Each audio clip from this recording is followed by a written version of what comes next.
سعودی عرب سے ساجد صاحب نے پوچھا ہے، اسلام کی بنیاد کن چیزوں پر ہے اور کیوں ہے؟ اسلام کی بنیادیں صرف 5 چیزوں کو کیوں کہا جاتا ہے جبکہ اسلام کے باقی احکام بھی بہت اہم ہیں؟ نیز کیا اسلام کی بنیاد صرف ان 5 چیزوں کو کہنا بدعت میں تو نہیں آئے گا؟ ساجد صاحب دیکھیں، اسلام کے تو بہت سارے احکام ہیں۔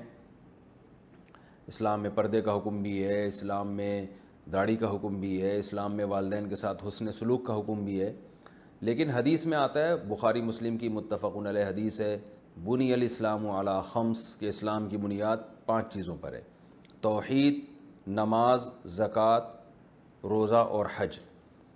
تو ان کو الگ سے اس لیے بیان کیا گیا کہ باقی جتنے اسلام کے احکام ہیں نا، وہ تو ویسے بھی آسانی سے عقل سے سمجھ میں آتے ہیں۔ والدین کے ساتھ حسن سلوک کا حکم اس لیے کہ ان کے احسانات ہیں، یہ تو کوئی بھی تھوڑی سی سینس رکھنے والا آدمی ہوگا یا غیرت ہوگی تو اس کو یہ حکم سمجھ میں آئے گا۔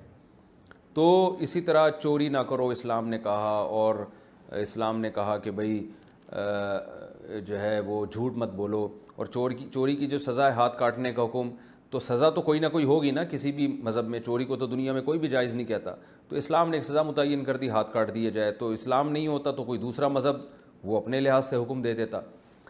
تو 5 چیزوں کو اس لیے کہا گیا کہ اسلام ان 5 چیزوں کی وجہ سے دیگر مذاہب سے ممتاز ہے، کیونکہ دیگر مذاہب میں آپ کو عبادات کے جو خاص طریقے ہیں وہ ہر مذہب کے اپنے کوئی مخصوص طریقے ہوتے ہیں، تو جبکہ اسلام میں یہ ہیں۔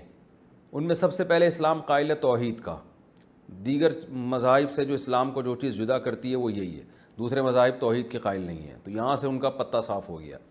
دوسری، پھر اللہ کی عبادت کیسے کرنی ہے، اللہ کی جو مخصوص طریقے سے عبادت ہر مذہب میں ہوتی ہے، یعنی پہلے تو اللہ کو ایک ماننا ہے، پھر ایک ماننے کے بعد اب اس کی غلامی یعنی اس کی عبادت جو ہر مذہب کے خاص ایک جس کو ورشپ کہا جاتا ہے ہر مذہب میں ہوتی ہے۔ عیسائی چرچ میں جاتے ہیں، یہودی اپنے عبادت خانوں میں جاتے ہیں، سکھ اپنے عبادت خانوں میں جاتے ہیں، ہندو اپنے مندروں میں جا کے مخصوص اعمال کرتے ہیں۔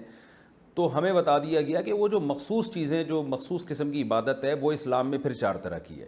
ایک نماز ہے جس کے مخصوص احکام ہیں، دوسرا زکوٰۃ ہے جو مخصوص طریقہ ہے، اس کا مخصوص احکام ہے اور خاص اس کی شرطیں ہیں، پھر ایک روزہ ہے اور ایک حج ہے۔ تو یہ وہ 5 چیزیں جو اسلام کو دیگر مذاہب سے بالکل ممتاز اور جدا کرتی ہیں، جو مسلمان کے علاوہ کوئی بھی نہیں کرے گا۔ تو اس لیے ان کو خاص طور پر اسلام کی بنیاد کہا گیا ہے کہ یہ 5 چیزیں ایسی ہیں جن کے بغیر ایک آدمی مسلم ہو ہی نہیں سکتا، کیونکہ باقی حکام میں تو بہت سے غیر مسلم بھی کر رہے ہوتے ہیں، بہت سے غیر مسلم والدین کی خدمت کر رہے ہیں، سارے غیر مسلم چوری کو غلط سمجھتے ہیں۔ کچھ لوگ داڑھی کے بھی قائل ہیں، سکھ لوگ بھی داڑھی کے وجوب کے قائل ہیں، یعنی وجوب کا مطلب ان کی مذہب میں یعنی ان کے ہاں یہ بھی ضروری ہے۔ تو لیکن یہ جو چیزیں ہیں نا، یہ خاص چیزیں، یہ اسلام کو کی بیس ہیں، یہاں اس کے بغیر تو آپ مسلم ہی نہیں کہلائیں گے۔ تو دنیا کی نظر میں اچھے انسان تو کہلائیں گے، لیکن اللہ کی نظر میں مسلم نہیں کہلائیں گے آپ۔ اور افسوس کی بات ہے آج مسلمانوں نے بنیادی کو چھوڑ دیا ہے۔ بہت سے مسلمان نماز نہیں پڑھتے، بعض نماز پڑھتے ہیں، زکوٰۃ نہیں دیتے۔ تو آپ کو اسلام کی بنیاد قائم کرنے کے لیے ان 5 چیزوں پہ تو پہلے آنا پڑے گا۔